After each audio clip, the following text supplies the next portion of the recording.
My daughter stole my dignity, my security, and my final years of peace for a fortnight in the sun.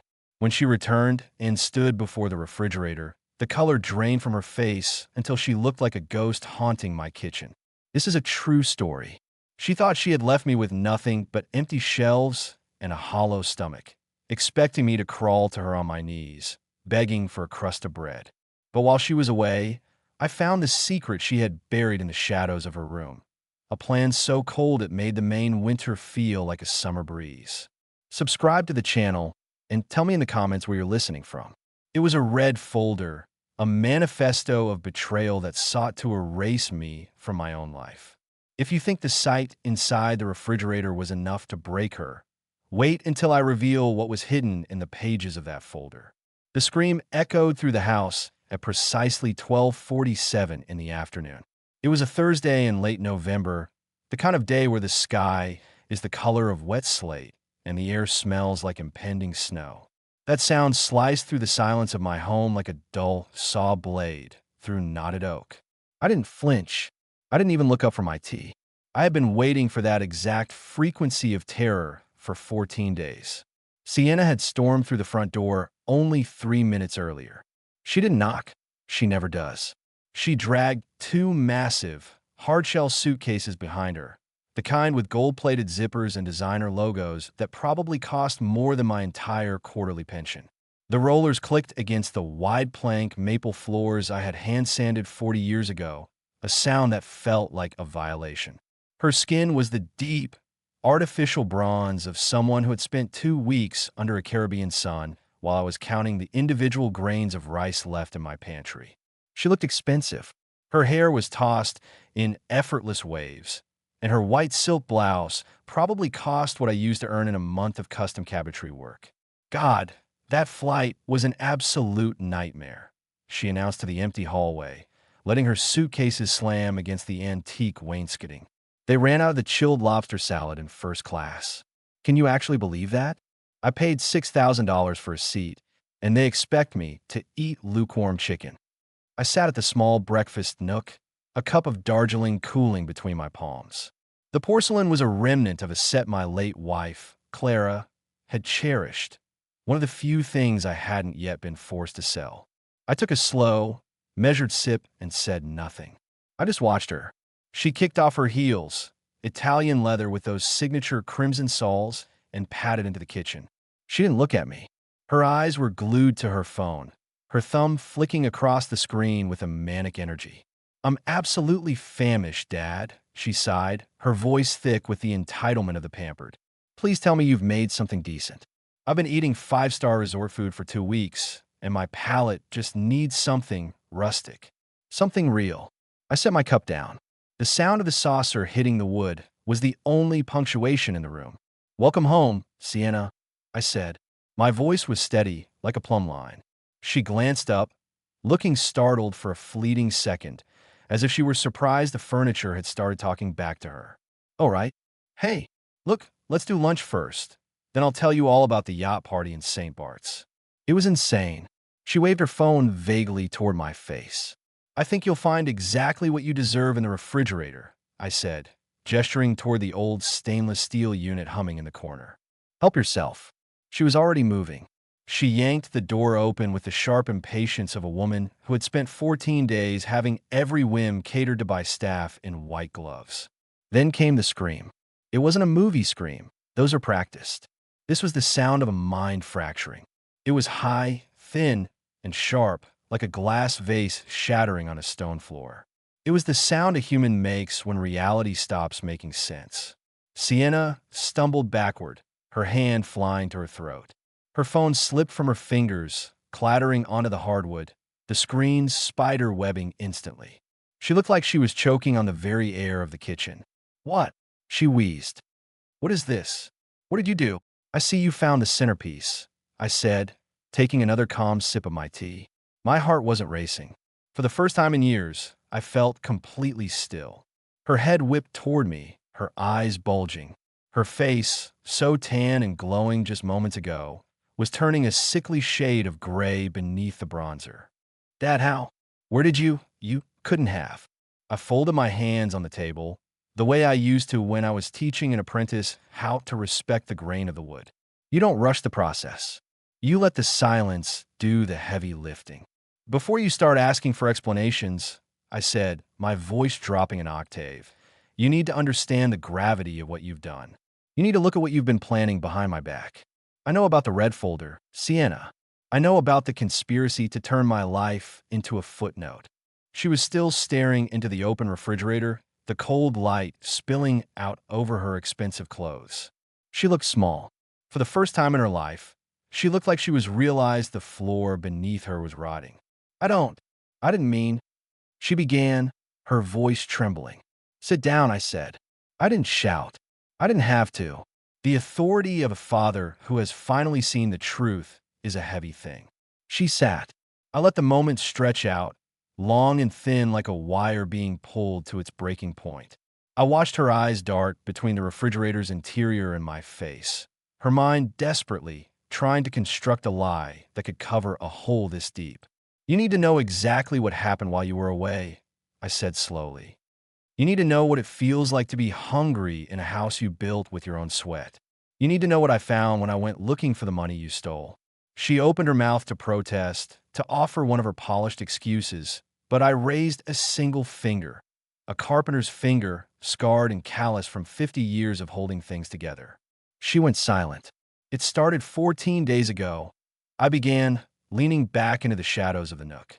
A Tuesday morning that felt like a funeral before the body was even cold. The fog was rolling in off the Atlantic, thick and suffocating, the kind of Maine mist that hides the horizon and makes you feel like the world ends at your front porch. I had woken at 6 in the morning to the sound of frantic movement in the room above mine. That was Sienna's room, the one that had seen her through her teenage tantrums, her failed marriages, and her eventual permanent return. The room I had remodeled 4 times to suit her evolving aesthetic. I pulled on my old wool robe, my joints popping like dry kindling. Downstairs, the coffee pot was already hissing. I'd set it the night before, clinging to the routine that keeps an old man from drifting away. Sienna appeared at the base of the stairs like a whirlwind of silk and expensive luggage. She was dragging a trunk that looked heavy enough to hold a man's life savings. Another one was already waiting by the door. "Morning, Dad," she said, her eyes fixed on her reflection in the hallway mirror as she adjusted a designer scarf. "Going somewhere?" I asked, pouring her a cup of the expensive dark roast she insisted I buy, even when the heating bill was overdue. "Street Barts," she said, as if she were just heading to the post office. 14 days. "I need this, Dad. The firm has been sucking the soul out of me. I'm on the verge of a total breakdown." I didn't ask about her job. I'd stopped asking years ago when the stories stopped adding up. 1 week, she was a high-level consultant. The next, she was a victim of corporate sabotage. 2 weeks, I repeated, feeling the weight of the empty house already pressing in. "Maybe 3, she said, checking her gold watch. "I'm meeting the Hamptons crowd. It's a whole circuit, private villas, beach clubs, the works. It's about networking, really, an investment in my future." "That sounds like a very expensive investment," I noted quietly. "It's fine," she snapped, her tone shifting to that sharp, defensive edge I knew all too well. Then her face softened. It was a practice transition, the same one she used when she was 6 and wanted a doll we couldn't afford. "Actually, Dad, could I hold on to your pension card? Just as a safety net? You know how the international banking fees are. I'll only touch it if there's an absolute emergency." My grip tightened on my mug. "Sienna, that's my social security. That's how I pay for the oil to heat this house." "God, you're so paranoid," she cried, her voice rising in theatrical hurt. "After everything I do, I live here to keep an eye on you. I handle the logistics. I'm just asking for a backup plan.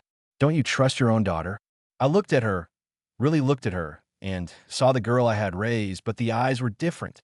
They were cold, calculating. I reached into my pocket, pulled out the card, and laid it on the counter. "Thank you," she said, snatching it up and kissing my cheek. Her skin felt like wax. "There's plenty of oatmeal in the pantry. You'll be fine, Dad. I deserve this." The car service honked outside. She vanished in a cloud of expensive perfume and the slam of the door. I stood there in the silence, watching the red taillights fade into the main fog, having no idea that she had just left me to starve in my own home. The silent Sienna left behind wasn't peaceful. It was heavy, like the air trapped in a cellar before a ceiling collapses. For the first 3 days, I managed through sheer stubbornness and the muscle memory of a man who had survived lean winters in the northern woods. I had half a roasted chicken from Sunday, which I ate with the surgical precision of an appraiser. I ate sparingly, the wing for lunch on Wednesday, a drumstick for dinner, chewing each mouthful 30 times to trick my brain into believing the feast was grander than it was. I drank glass after glass of tap water, trying to keep the sloshing weight of it in my stomach to dampen the rising fire of acidity. By the fourth day, the strategy of deception began to fail. I was down to a single dented can of vegetable broth and a handful of crackers that had lost their crunch back in the late summer months. I remember sitting at the kitchen table, staring at the label of that broth as if it were a holy text. The hunger was no longer a growl. It had transformed into a dull, persistent ache, a hollow thrumming in my marrow that felt like my body was beginning to dismantle its own foundations for spare parts. I felt light, dangerously so, as if a strong gust of Maine wind might simply lift me off the porch and carry me out to sea. By Friday morning, the transformation was complete. I walked to the pantry, my legs feeling like they were fashioned from balsa wood, porous, light, and brittle enough to snap under the weight of a heavy thought. I reached for the glass jar labeled oats, the one Clara had used for 30 years to keep our morning steady. I pulled it down from the top shelf. It was so light it nearly flew out of my hand, a cruel trick of physics. Inside, a dozen dusty flakes rattled against the glass bottom like dry teeth or dead leaves. I stood there, bathed in the pale, unforgiving light of the pantry, staring at those 12 oats. For the first time in my 72 years, I felt the cold, oily grip of true, unadulterated shame. It was a physical weight, heavier than the hunger. I was a master carpenter. I was a man who had built libraries for state senators and solid oak dining tables for governors. I had spent 50 years working with my hands until the skin was like cured leather and the joints were swollen with the pride of honest labor. Yet here I was, in a house I had built and maintained, unable to provide a single solitary meal for myself because my own blood had picked my pockets clean before flying south. The shame turned into a frantic, quiet desperation. I began to search, not for food. I knew every inch of that kitchen was as bare as a winter branch, but for a stray bill, a forgotten coin, any scrap of copper or paper that could buy me a sourdough loaf or a carton of eggs. I dug into the deep, dark crevices of the sofa, my fingers dancing over the dust, finding only lint, a plastic button from an old cardigan, and a single copper penny from 1974. I checked the pockets of my heavy winter coats hanging in the mudroom. They were as empty as the pantry. I even checked the porcelain jar on the mantel where Clara used to keep emergency fives, but it held nothing but the scent of dried lavender and broken promises. My gaze eventually drifted, almost against my will, toward the stairs, toward the second floor, toward her room. I never went in there. It was the one ironclad rule of our uneasy cohabitation. But the hunger was a sharp-toothed animal now, gnawing at my ribs from the inside, and I knew Sienna's habits. I knew she had a tendency to tuck away mad money in the back of drawers, cash she'd hidden from herself during her various financial crises. I climbed the stairs, one agonizing, deliberate step at a time. My hand was white-knuckled on the railing, the wood I had polished every year screaming under my weight. When I pushed open her door, the smell hit me first, a cloying, artificial scent of expensive lilies, high-end hairspray, and the stale air of a room that never saw the sunlight. It was the smell of a life lived in the shadows of luxury. The room was a disaster zone of unearned entitlement. Silk dresses, some still with the tags of boutiques in Portland or New York, were tossed over the vanity like discarded rags. The floor was a minefield of high-end shopping bags and shoeboxes.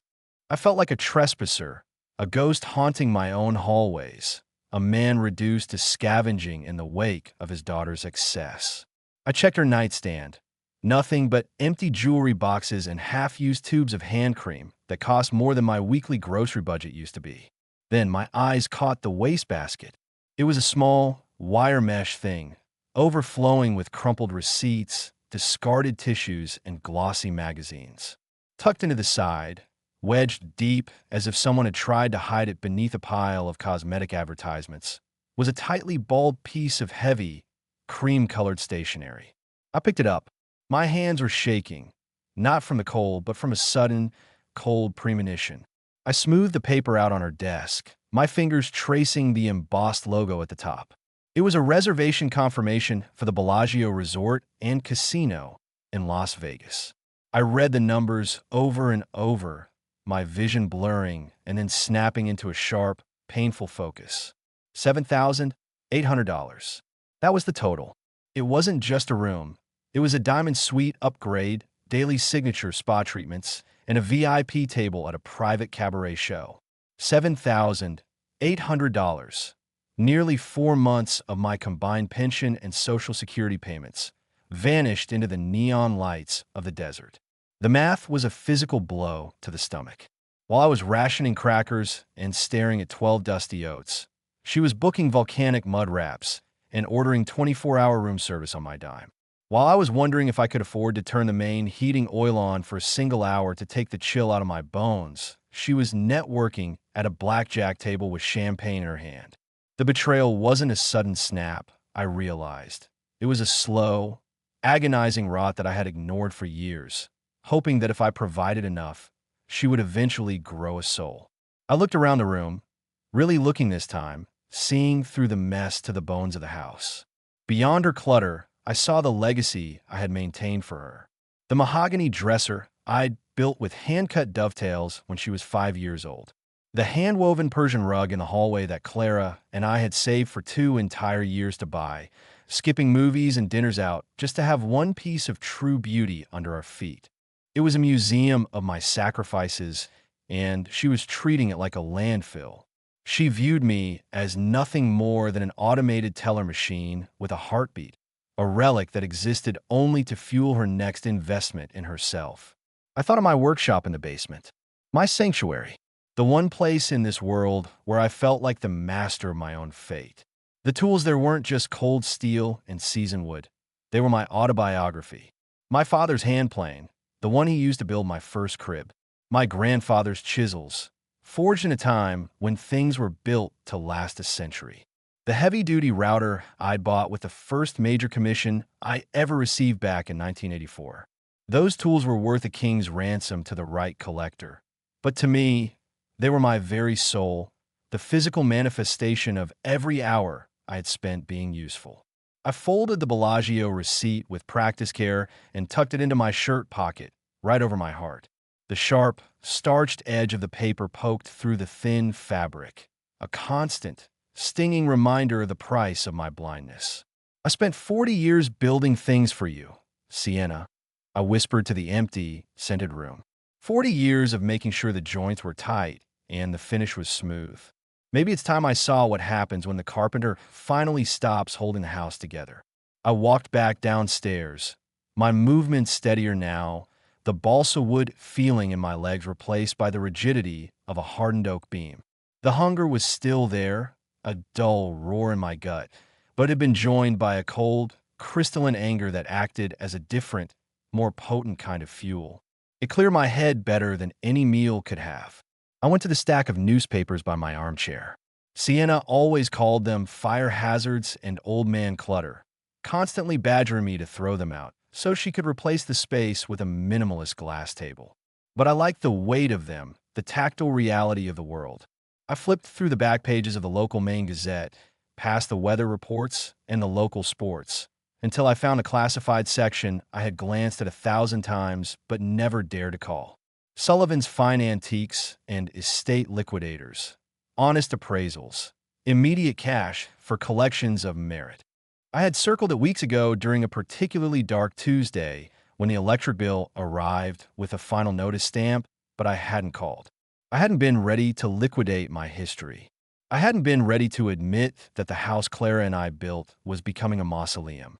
Now, The past was the only thing I had left to trade for a future where I wasn't starving in my own kitchen. I walked to the kitchen wall and picked up the heavy, cream-colored rotary phone. It was a tank of a machine installed in 1981 and never replaced because it worked every time you picked it up. I dialed the number, the mechanism clicking and whirring with a rhythmic, mechanical finality that felt like a countdown. Sullivan speaking. A gravelly, professional voice answered on the fourth ring. He sounded like a man who spent his life looking at the value of things other people had outgrown. "Mr. Sullivan," I said, my voice sounding like dry gravel on a tin roof. I cleared my throat, forcing the hunger tremor out of my words. "My name is Arthur Sterling. I have a collection of master-grade woodworking tools. Pre-war Stanley planes, hand-forged German chisels, and a workshop full of seasoned cherry, maple, and black walnut. Are you buying today?" There was a long, heavy pause. I could hear the rustle of papers on his end, the sound of a man shifting in his leather chair.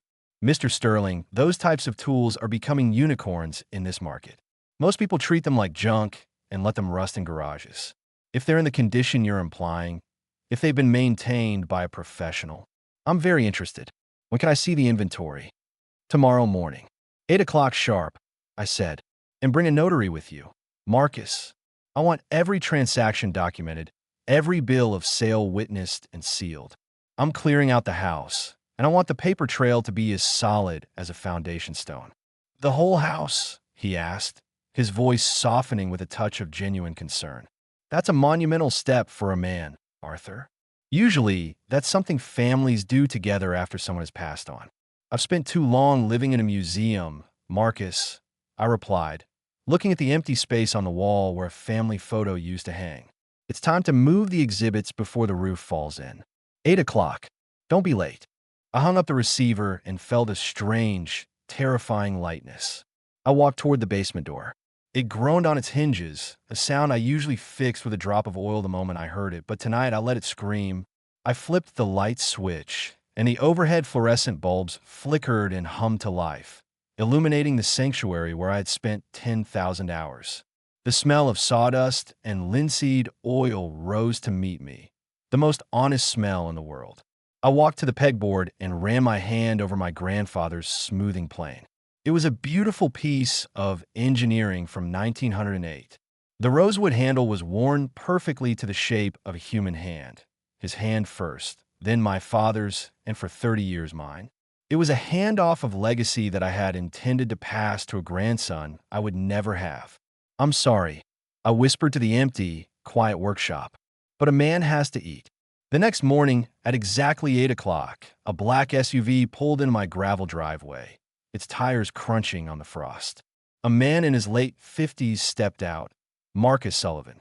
He wore a heavy wool coat and carried a leather satchel that looked like it had seen its fair share of estates. Behind him was a younger woman with a briefcase and a brisk, professional air. I met them on the porch, the cold Maine air biting in my lungs. "You brought the notary?" "I did," Sullivan said, looking at me with a keen, evaluative eye. He wasn't just looking at my face. He was looking at the state of my porch, the paint on the door, the clarity of my eyes. "This is Sarah. She handles all our legal verifications. Are you absolutely certain about this, Mr. Sterling? Once the ink is dry and the truck is loaded, there's no turning back the clock." "I've never been more certain of anything in my life," I said, opening the door and leading them down into the belly of the house. When Sullivan saw the workshop, he stopped dead in his tracks. He didn't speak for nearly a full minute. He walked over to the workbench, his fingers hovering just an inch over the tools, not touching them yet, as if he were afraid the vision might vanish if he disturbed the air. "My God," he breathed, his voice a mixture of awe and professional greed. "I haven't seen a collection of this caliber since I appraised a private museum in Boston 10 years ago. These aren't just tools, Arthur. This is a history of the American craftsman. Look at the tempering on these blades, the patina on the brass. It's capital, Marcus." I corrected him, my voice flat. "I don't need a history lesson. I need evaluation. Give me a number for the workshop. Everything. The lathes, the table saws, the hand tools, the jigs I spent years perfecting. All of it." He spent the next 2 hours cataloging every item. Sarah sat at my small assembly table, her laptop open, typing out descriptions and legal disclaimers. The air, which usually hummed with the sound of creation, was now thick with the cold, sterile sound of business being done. For the workshop alone, Sullivan finally said, wiping a bead of sweat from his brow despite the chill of the basement, I can offer you $15,000 in cash right now. That's a fair market price, Arthur. I could maybe get more if I took it to a specialized auction in New York, but you'd be waiting months for the check to clear. I looked at the tools, then at the empty space in my stomach. Make it $18,000, I said, and I'll throw in the seasoned black walnut slabs in the corner. I've been air drying those for 15 years. That would alone is worth $3,000 to any luthier making high-end guitars. He walked over to the wood, ran his hand over the dark, rich grain, and nodded slowly. $18,000. Sarah, draw up the bill of sale for the workshop and the lumber stock. We signed the papers under the humming fluorescent lights. Sarah pressed her notary seal into the paper, a crisp, mechanical thud that sounded like a gavel. It was the sound of my life as a craftsman officially coming to an end. Sullivan reached into his satchel and handed me a thick, heavy envelope. The weight of $18,000 in crisp $100 bills is a surprising thing. It feels like a brick. It feels like security. Most importantly, it feels like power, the power to no longer be a victim of someone else's greed. But I wasn't done. Not by a long shot. Put the money in your satchel for a moment. Marcus, I said, gesturing toward the stairs. Come upstairs. I have a dining room set, a hand-carved sideboard, and 4 Persian rugs that are tired of being walked on. They need a new home, and I need the space they're taking up. The liquidation of the upper floors was a swifter, more clinical affair than the workshop, yet it felt like watching a forest being cleared acre by acre. Marcus Sullivan walked through the rooms with a heavy leather-bound clipboard, his eyes scanning the mahogany, the silk, and the oil-rubbed bronze like an eagle over a wide, open field. This was my home, the place where Clara and I had built a lifetime of shared silences, loud celebrations, and quiet grief. Now, it was being reduced to a series of cold-line items and fluctuating market values. The sideboard, Marcus noted, stopping in the dining room. He ran his hand along the curved edge, pointing to the hand-carved acanthus leaves I'd labored over during the week Sienna was born, working by the light of a single lantern while Clara slept upstairs. Exquisite joinery, Arthur. Truly, the market for custom mid-century traditional is soaring. I can give you $12,000 for this piece alone. The grandfather clock in the foyer? It's a 19th century masterpiece with a moon phase dial. $7,000. And these rugs? Arthur, you really knew how to pick them. Hand-knotted silk and wool from Isfahan. I'll offer $18,000 for the lot of 4. We moved from room to room like surveyors in a ghost town. Every time a piece of my history was tagged for removal, Sarah, the notary, would press her stamp onto the bill of sale. That sound, thud, click, became the rhythmic heartbeat of the afternoon, the sound of a life being dismantled with legal precision. By the time we reached the heavy silver service and my collection of rare, first-pressing jazz vinyl, the total had climbed to a staggering $86,000. I stood by the window and watched as a fleet of white, moving trucks backed into the driveway.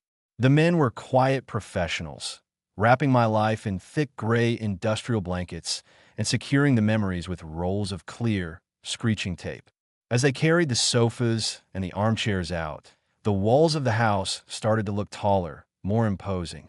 The floors, which had been hidden for 3 decades by heavy Persian wool, were revealed as bare expanses of polished maple, glowing in the late afternoon sun and echoing with every heavy footstep. I'll have the wire transfer for the $86,000 initiated before the bank closes tonight, Marcus said, handing me a second thick envelope filled with $2,000 in cash for immediate expenses. He looked around the now hollow living room, his expression caught between professional satisfaction and human concern. But Arthur, I have to ask, what are you going to tell your daughter when she rolls those designer suitcases into an empty house? This isn't just a sale, it's a vanishing act. I looked at the pale rectangular patches on the walls where the paintings had hung for 40 years. I'm going to tell her that I finally learned the true value of my own assets. I replied, my voice as cold and unforgiving as the Atlantic in January. I spent a lifetime building a museum for a woman who only wanted to see the gift shop. After the trucks rumbled away, leaving deep ruts in the gravel, I stood in the center of the living room. The silence was different now. It was clean, devoid of the dust of the past.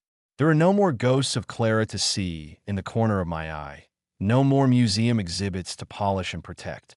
The house felt like a fresh sheet of sandpaper, ready for a new surface.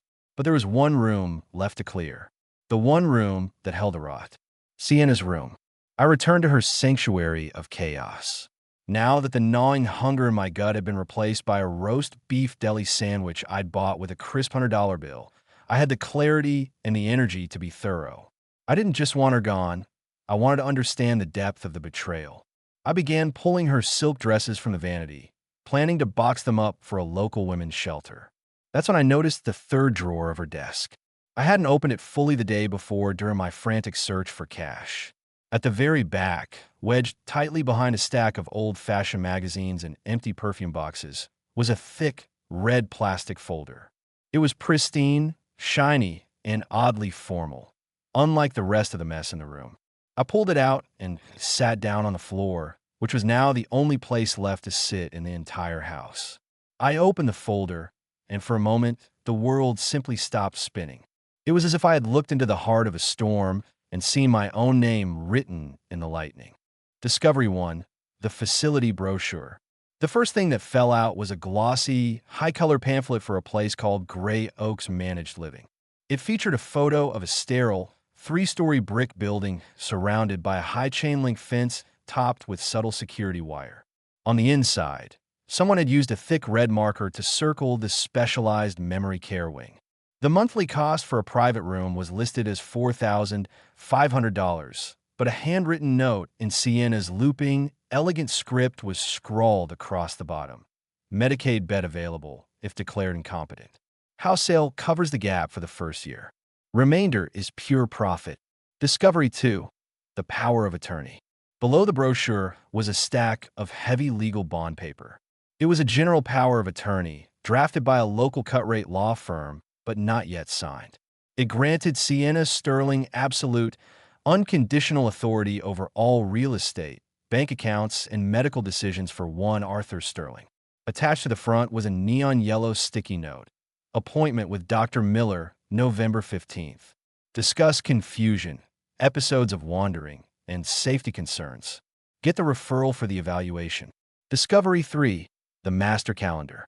This was the most chilling document in the collection. It was a printed calendar for the month of November, meticulously filled out with bullet points and colorful emojis. November 12th, return from Vegas. Use dad's pension for final blowout dinner. November 13th, morning, drop dad at Dr. Miller's for wellness check. Don't let him talk to the nurse alone. Afternoon, meet with realtor for house listing. November 15th, sign POA in front of mobile notary. November 20th, move-in day at Gray Oaks. Estate auction to follow. Everything must go. The betrayal was total. It was a masterpiece of malice. It wasn't just that she was spending my pension on blackjack and mud wraps. She was actively, systematically plotting to erase my personhood.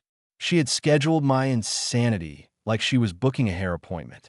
She was going to put me in a state-funded cage that smelled of floor wax and despair, sell the house I had built with my own 2 hands, and live off the proceeds while I waited for the end in a room with a bolted window. The preparation of the refrigerator was a ritual of surgical precision. I didn't just place the items. I curated the destruction of her expectations. Each jar of Asiatica caviar was positioned to catch the fluorescent hum of the appliance light, acting as a gleaming, salt-rimmed border for the documents that would ruin her. I felt like a stagehand setting the scene for a play that would only have one performance. And for the first time in 18 months, the phantom pains in my joints, the ones Sienna insisted were the onset of a degenerative bone disease, were entirely gone.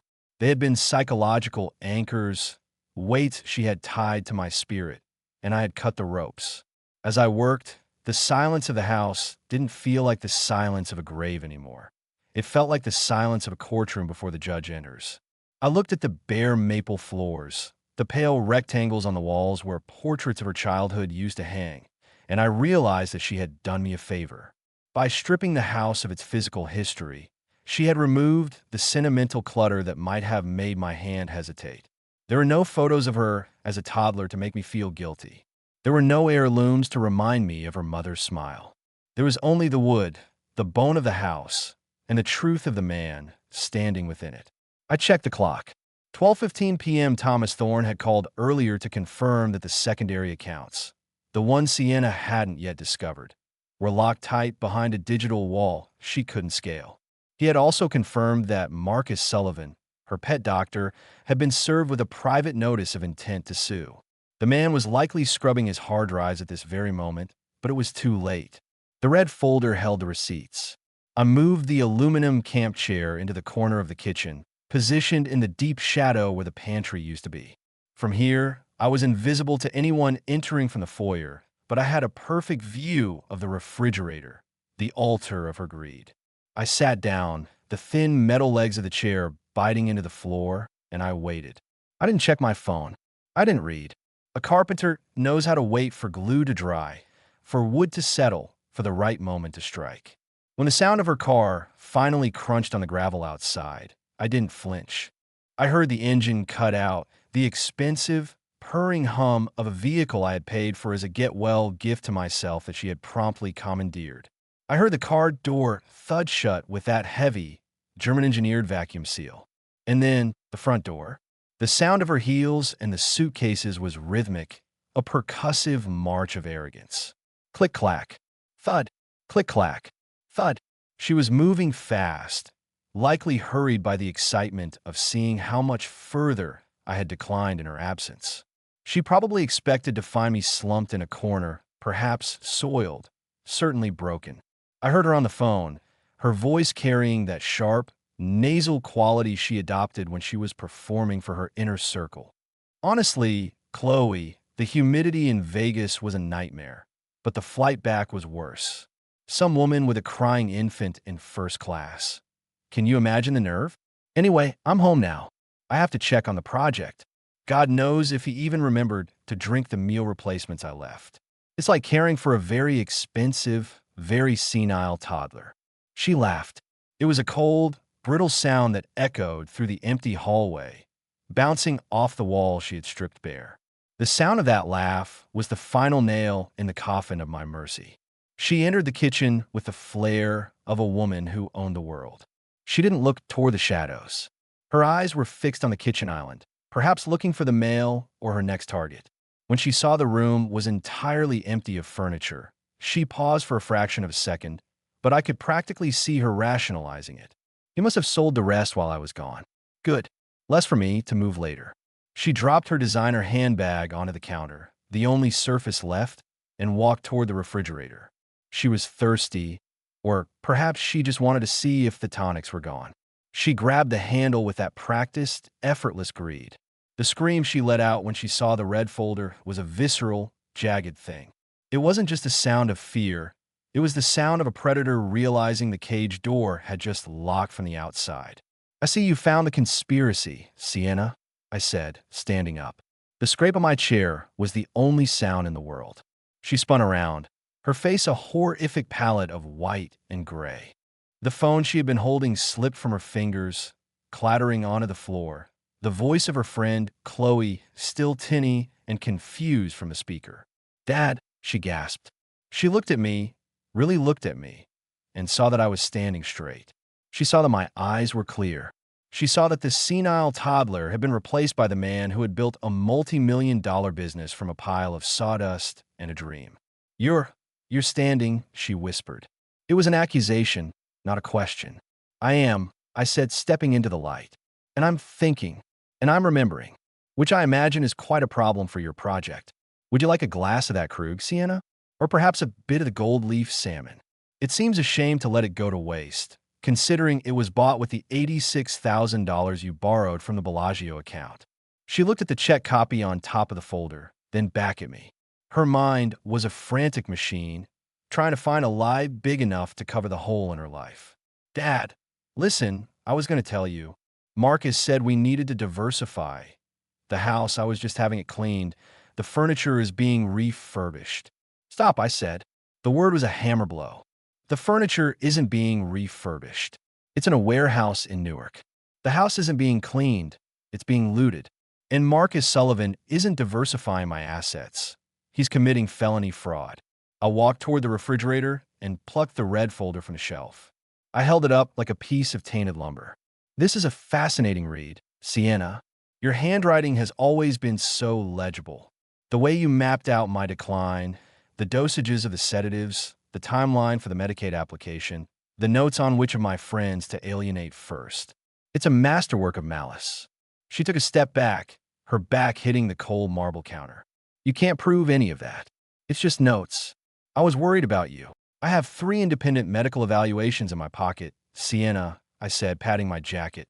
All performed in the last 48 hours. All stating that I am of sound mind, excellent health for my age, and showing 0 signs of the bone rot or dementia you've been reporting to the insurance companies. I also have the CCTV footage from the foyer. I saw you and Marcus laughing as you hauled my wife's antique armoire out the door.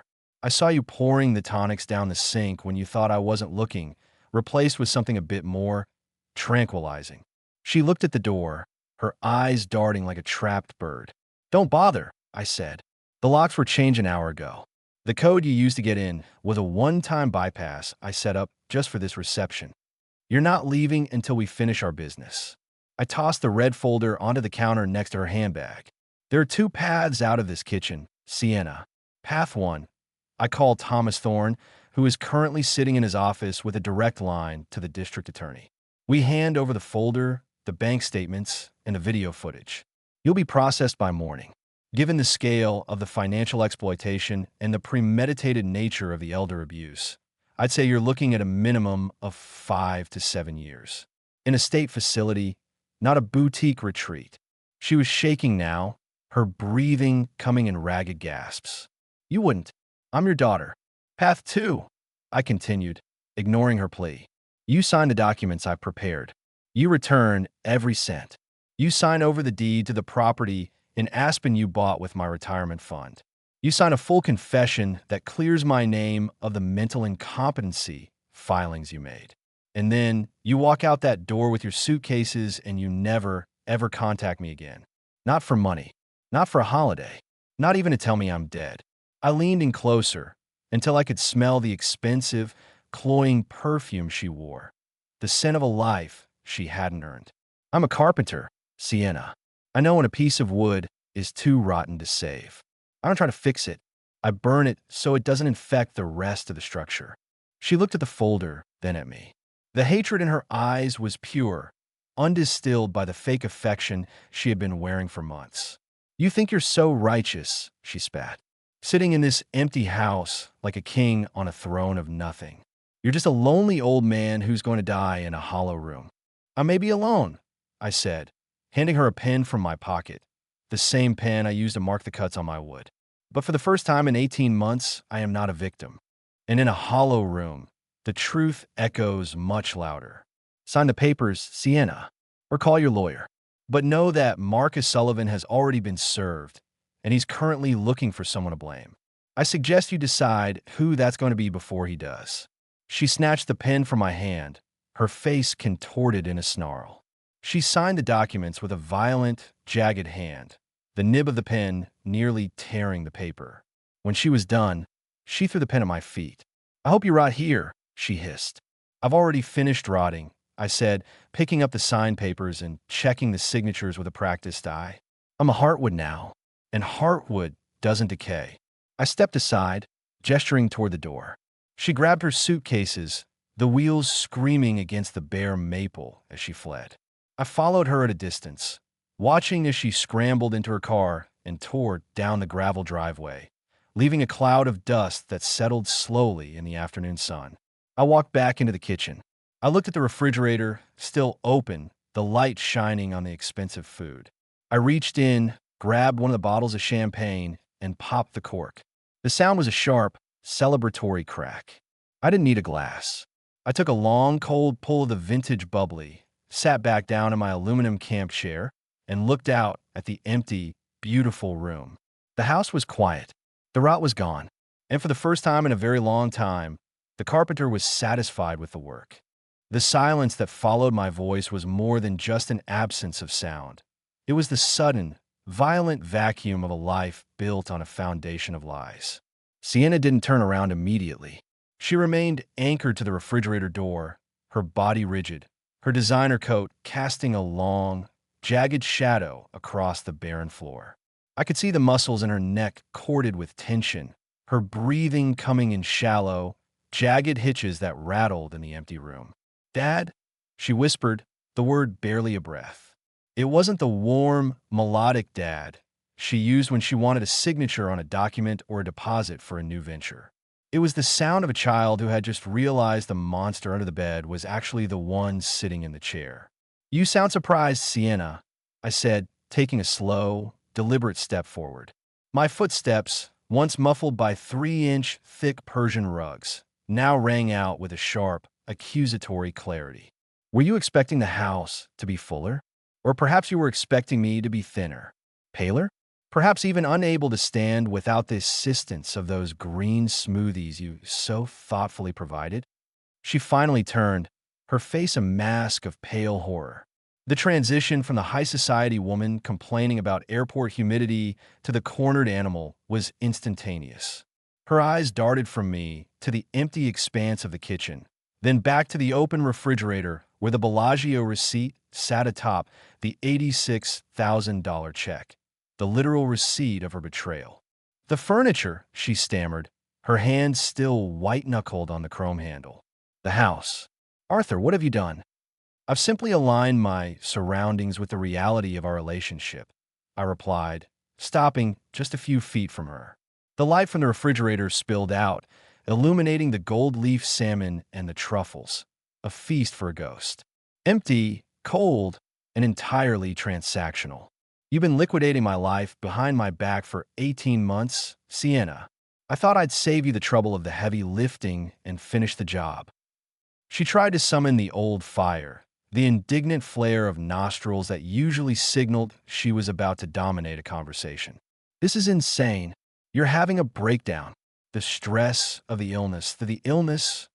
I cut her off, my voice dropping to a low, resonant rumble. "The one documented in the red folder? The one that Marcus Sullivan, your dear friend and co-conspirator, helped manufacture through a series of forged labs and kickback-heavy consultations? Tell me, Sienna, does the caviar taste better when it's seasoned with the fraud of your own father's mortality?" She looked down at the check, the $86,000 figure glaring back at her. It was the exact amount she had siphoned from the trust to cover her gambling debts at the Bellagio, thinking I was too drugged and too distracted by my impending death to notice a ripple in the ocean of my accounts. "I can explain that," she hissed, her voice finally finding its edge, though it was serrated with panic. "Marcus said we needed to move the assets to protect them from the estate tax. It was for us, Dad, for the family legacy. The family legacy is currently sitting in a storage unit in New Jersey, and the us you're referring to is a collection of creditors who would sell your teeth for scrap metal if they could," I said. I reached past her and plucked the krug from the shelf, the bottle cold and condensation slicked in my hand. I didn't need a glass. I stood there, the judge of my own kitchen, looking at the woman I had once taught to ride a bike, the girl I had walked down the aisle, and I saw nothing but a stranger with a high credit limit. "You thought you were the smartest person in the room because I let you think you were," I continued, my voice steady and cold. "You mistook my love for weakness, and you mistook my silence for senility. But while you were at the Bellagio, betting on the speed of my heart's failure, I was sitting right here in this folding chair, watching the cameras I installed the day you suggested I hire specialized nursing care." Sienna's gaze finally broke. She slumped against the counter, her designer purse sliding off her shoulder and hitting the floor with a dull thud. The emptiness of the house seemed to press in on her, the echoes of her own greed bouncing off the bare maple floors. "What are you going to do?" she whispered, her bravado finally extinguished. Are you going to call the police? Put your own daughter in a cell? I've spent 40 years watching people trade their souls for things that can be bought and sold, I said, looking at the museum exhibit inside the refrigerator. I'm not interested in vengeance, Sienna. Vengeance is an emotion, and I'm quite finished with feeling anything for you. No, I'm interested in justice. And justice, as I've learned, is simply the restoration of balance. I pulled a small, folded document from my back pocket and placed it on top of the caviar jar. That is a voluntary confession and a restitution agreement. You will sign it. You will return every cent you siphoned, including the interest. You will relinquish your power of attorney and your status as a beneficiary of the trust. In return, I will not hand the red folder to the district attorney.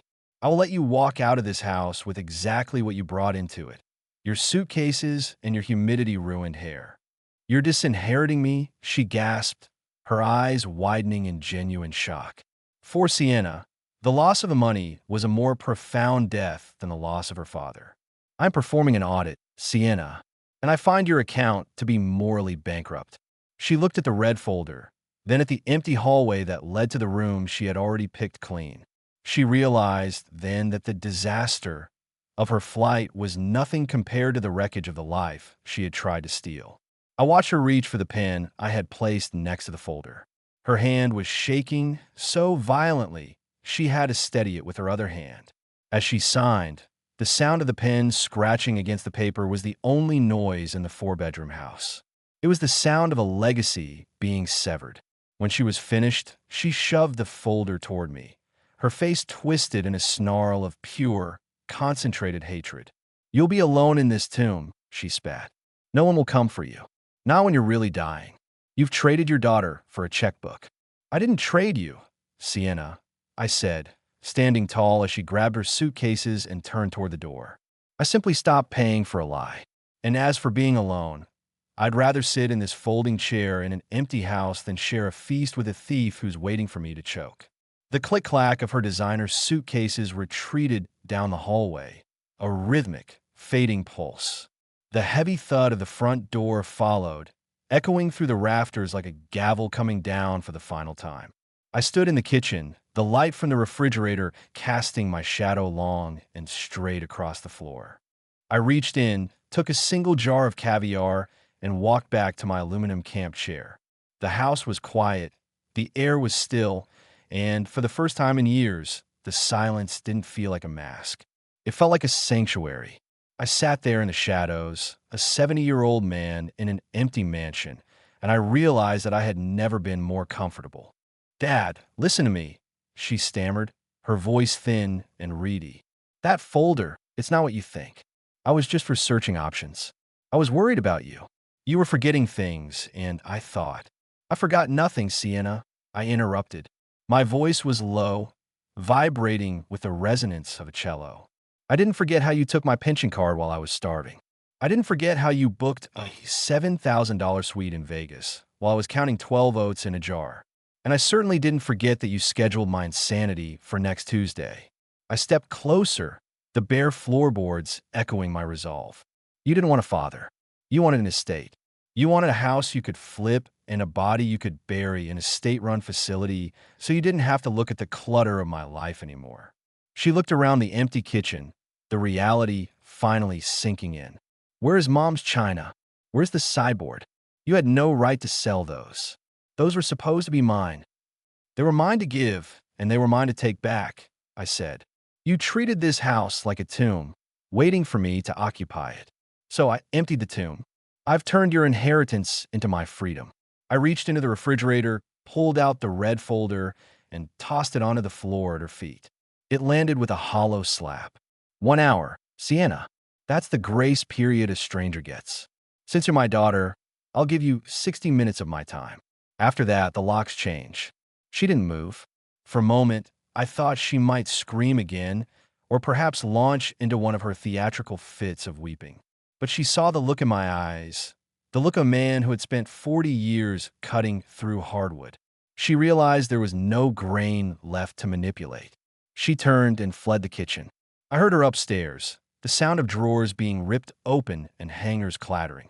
I sat back down on my folding camp chair. I picked up a piece of the smoked salmon with my fingers and ate it. It tasted like victory. At precisely 1:55, the front door slammed for the last time. I watched through the window as she struggled to shove her oversized suitcases into the back of a waiting car. She didn't look back at the house. She didn't look at the window where her father stood. She just disappeared into the Maine mist, a ghost of my past finally exorcised. At 2 o'clock, the locksmith arrived. He was a young man, maybe 30, with a tool belt that reminded me of my own younger days. He looked around the empty house with a confused frown. "Moving out, sir?" he asked as he began unscrewing the deadbolt.